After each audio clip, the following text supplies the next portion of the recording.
KKB berulah lagi. 3 pekerja di puncak Papua ditembak, 1 tewas. Melansir dari FIFA Nasional, kelompok kriminal bersenjata KKB kembali melakukan aksi kriminal dengan menyerang 3 orang warga sipil pekerja pembangunan Puskesmas Boiga di Kabupaten Puncak, Selasa, 8 November 2022. Ketiga pekerja ini diserang saat hendak menuju tempat kerja menggunakan sepeda motor. Saat di tengah jalan, mereka ditembak oleh KKB, kata Kapolda Papua, Irjen Pol Matius Fakiri di Mapolda Papua. Lanjut Kapolda, akibat aksi penyerangan tembakan itu menyebabkan 2 orang pekerja mengalami luka tembak dan 1 orang berhasil lari menyelamatkan diri.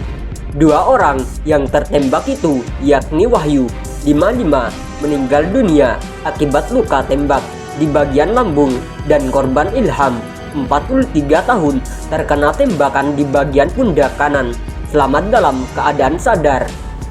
1 orang rekannya yang berhasil melarikan diri kini dan tidak tertembak, ujar Kapolda.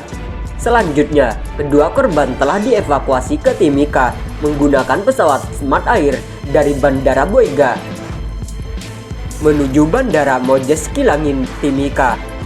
2 korban saat ini sudah berada di RSUD Mimika, sedangkan korban meninggal dunia masih menunggu pihak keluarga untuk dilakukan pemakaman, tuturnya. Sementara untuk korban luka telah mendapatkan penanganan medis di RSUD Mimika. Aksi penyerangan KKB ini, kata Kapolda, hingga saat ini masih di dalam kelompok yang melakukan penyerangan tersebut. Kita dalami ya, KKB yang melakukan penembakan ini kelompok siapa dan apa motifnya masih didalami.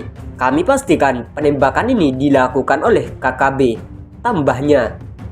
Kapolda menyebut pasca penyerangan dan penembakan pekerja bangunan ini, Posronil Satgas Damai Kartens telah dikerahkan ke lokasi untuk mengevakuasi kedua korban ke Timika.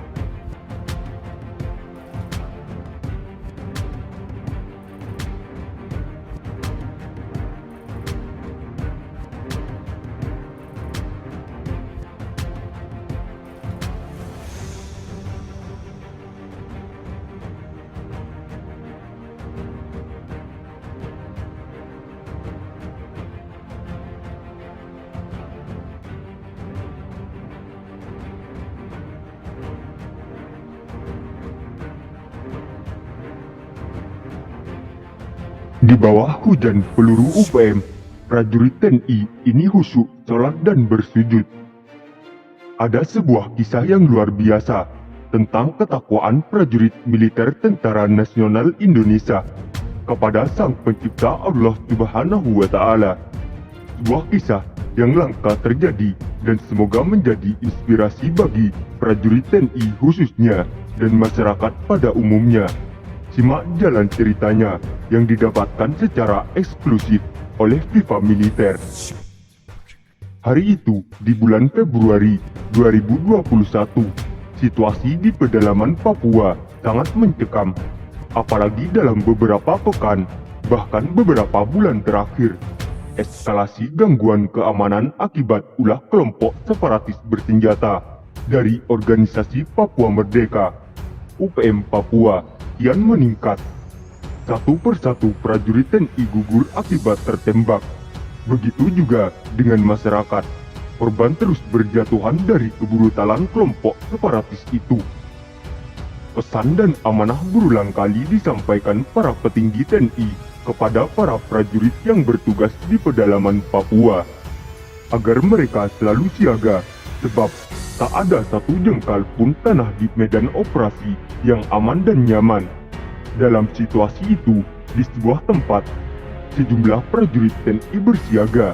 Mereka merupakan pasukan elit TNI yang menjadi ujung tombak di barisan terdepan medan operasi. Karena itulah, tempat mereka berada dipastikan bukan yang aman, malah paling berbahaya dari semua lokasi penyerangan kelompok separatis UPM. Salah langkah saja, maka nyawa taruhannya. Saat itu, mereka sedang berada di sebuah bangunan yang tak terawat lagi. Kondisi di sana juga sedang memanas. Puluhan separatis bersenjata sedang melakukan serangan membabi buta. Dari siang mereka tak dapat beranjak dari tempat itu. Jangan pergi, untuk berdiri saja bukan pilihan yang tepat. Sebab hujan peluru yang menyembur dari moncong senjata kelompok separatis masih deras terjadi. Waktu terus berjalan, sementara hujan peluru tak juga mereda. Mereka terus bersiaga dengan senjata yang siap menyala untuk menghajar para penyerang.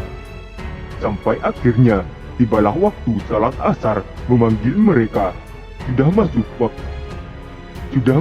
waktu salat asar, kata salah satu pasukan elit itu. Lalu, apa yang mereka lakukan dalam situasi itu? Subhanallah, mereka luar biasa. Walau di tengah hujan peluru, tapi bagi mereka tiada tempat berlindung yang paling terlindung selain sujud menghadap Allah. Kami tetap bersujud padamu ya Allah. Di bawah hujan peluru, ridhoilah jalan kami, kata prajurit TNI itu. Prajurit TNI itu pun bangkit dari posisi siaga, mensucikan diri dengan cara tayamum, lalu meraih potongan busa, meletakkannya di atas tanah di ruang sempit yang dipenuhi barang bekas. Allahu Akbar, dengan masih berseragam lengkap, melalui mereka memenuhi panggilan ilahi, menunaikan ibadah sholat asar, sholat bergantian, kata prajurit TNI itu. Mereka benar-benar khusyuk sholat, bersujud, bersimpuh untuk berserah diri dan memohon perlindungan pada Allah. Dan hingga salat ditunaikan. Alhamdulillah, tak sebutir pun peluru kelompok separatis yang menerjang. Ibadah kami, hidup dan mati kami adalah karena Engkau, Tuhan semesta alam, kata prajurit TNI itu. Dengan hormat kepada pembaca,